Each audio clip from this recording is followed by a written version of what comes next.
start ask you the same question I asked Caitlin. To you, to me, this feels like a #1 contender fight. To you, does it feel the same? I mean, it's got it. We're on the same card as the championship, right?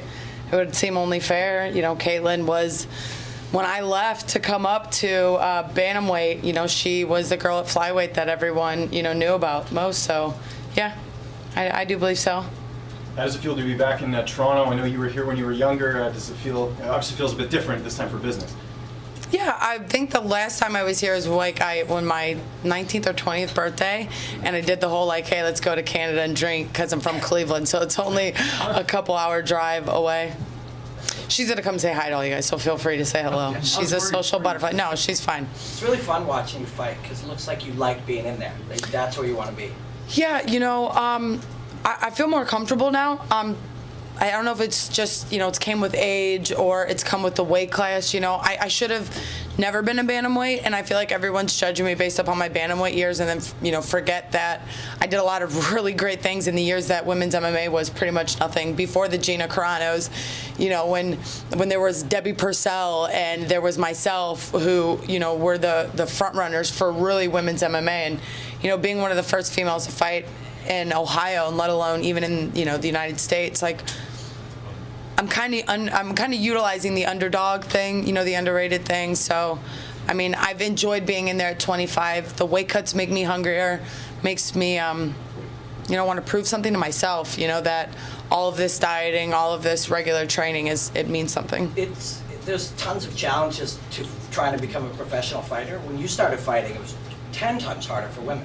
Oh, yeah. When you go into a gym, they're like, wait a minute, what does this chick want? Why is she here? This is this is Sausage Fest Central. You know what I mean? We don't want a chick in here. This is where we get to go be men, talk like men, do that. And then, you get a female that comes in there's listen, I'm not here because of you. I'm here because of me and because of what I want to do. So I was very fortunate at the early years of when I decided to do this that a Team Strong Style really just opened the doors and we're like, hey, you know what, this chick has really got some skill and she's got an amazing backstory and we want to help her utilize the negative things that happen and turn them into a positive. And why did you want to fight in an environment that was that prohibitive to fighting for you? It comes from a childhood. I've never really spoke a lot about it. I think there's been some, lots of controversy people have heard about, me and my father. I was raised in a very abusive household. My dad was an old school tradesman, so he was a very, very tough man, and he got kind of thrown into fatherhood in a way that I don't think he was really quite ready for. And then you get a female just like him who's very strong-minded and very tough, and it was definitely a challenge. And when I left home at 18, I found strong style and I found fighting and was still kind of mixed up at that time in life. I enrolled myself in college because I thought it was the right thing to do. In all reality, it wasn't what I wanted. I was just trying to find myself so that when I found fighting, it was like a way to express myself. And I've, grown up and found those challenges even through my 20s. It's like you don't really understand how important your 20s are. Then you get in your 30s and you're like, oh, it all makes sense. That's why it all happened. Hi, Jessica. Caitlin said she's been selected as the official standby should Valentina or Joanna be unable to compete for whatever reason. Do you know if you're in the running for that? How much do you know about that situation? What am I supposed to do? Hope for it and it not happen and then be disappointed? I went after my last fight and I went and renegotiated my own contract manager list. I asked Dana right away. I had a great meeting with him and I said, first thing I said to him is, I want the next title shot. He goes, I can't do that, Jess. I'm like, why? You do it all the time. Why not? So I knew then, that I wasn't going to get it. So, it's worth asking for. I know that everyone always says, oh, you're only as good as your last fight. Then if that's the case, I've won both my last two fights. Why am I still being held to the same standards of when I lost at bantamweight? And not to mention, I took all of those girls to decisions, and I didn't fight to the level I'm fighting at now because I didn't trust myself. So if I could, go back and redo it, I think I could win those fights. And look, if I don't get the title shot the next time, then we just keep going. We just keep chipping away. We beat all the girls they put in front of us. And then what can you say when you win? What did you think of Joanna getting the next title shot without having to compete at flyweight? I think it's terrible for our weight class. I think that those kinds of fights are what, maybe the I don't even know that the fans really care to see, but it mixes up the division. Like, if you want these divisions to have true stances and you want to go to, like, oh, this is the world title, or this is, you know, I don't know, stable weight class, then you can't be mixing people up. You know, I think that it wouldn't be what I wanted to do. So, I mean, no. Did you feel like she should have had to fight at least once at 125? I mean, didn't she lose her last fight? How does that happen? Well, right? She beat Tisha Torres, but the okay. before that to Rose. So. Okay. I mean, again, you know, like, I think that I don't think it was fair, but I mean, who am I? I mean, I can't. I'm just another, you know, flyweight in the division. I don't have any say-so. Just have to go out there and win fights, and then there's not really much to be said. You talked about your beginnings in the sport, you know, being in the sport for a long time, being one of the pioneers to, you know, sort of put your name up there. Do you feel like your experience will play a factor in this fight, just the level of competition you fought and just everything you've been through in your career?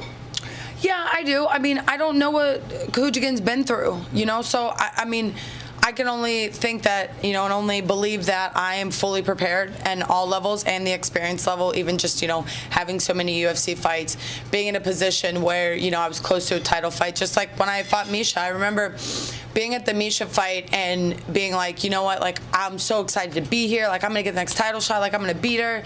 And then we're winning the whole first round. We're just smoking Misha in that first four, just showing him, like, how good my hands are. And then I remember stopping in that fight, and I was like, when I was a little bit, my back was close to the cage, I'm like, all right, I'm going to show my wrestling, how much I've been working on. And I stopped, and I started thinking instead of doing, and she cracked me, put my butt on the canvas, and I was like, whoa, wait a minute, that's never happened.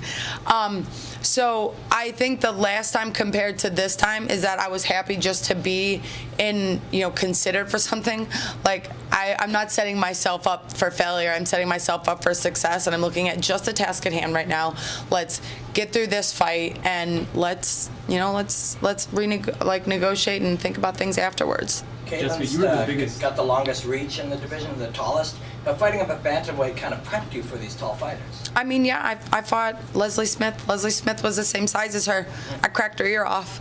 You know what I mean? Like, so, I don't know if you ever met my boxing coach. He's back there if you need to take a look at him. He's 6 foot tall, so, and a longer reach than her. So believe me, we are very well prepared when it comes to that. And again, we've seen people have longer reaches and not realize how to use them. So, again, you know, I try not to play too much into that, you know. I don't know, just, again, it goes back to, like, mechanics, right?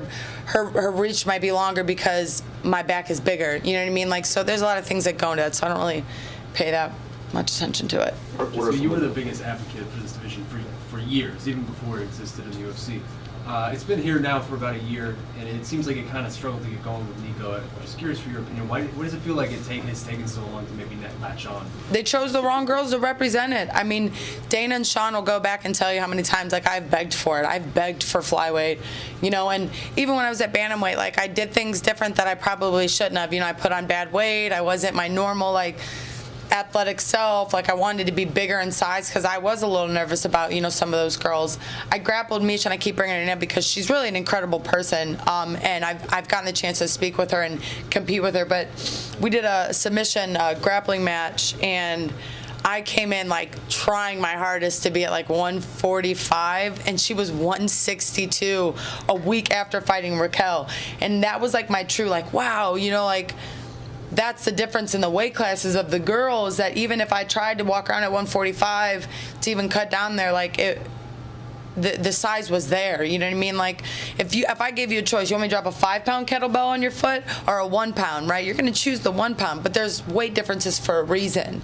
So, and I remember grappling in that match with her, and her and Fallis were like, man, you did an incredible job. Like, we didn't realize how good your grappling was. Just stay the task at hand. You're going to get flyweight. It's going to eventually happen. And, you know, I really held on to those words and truly believed that eventually they were going to come there. So after my canceled fight with Aspen, I literally begged Dana and Sean in the back of that, and I was like, please, just give me a chance. Like, let me show you who I am at this division. And I think I've held to my word, and I plan to keep doing that. I know for a long time when you were saying that, those sorts of things, that this isn't my division, that a lot of people kind of just told you there was excuses. But now that you're here and you're being so successful, do you feel vindicated?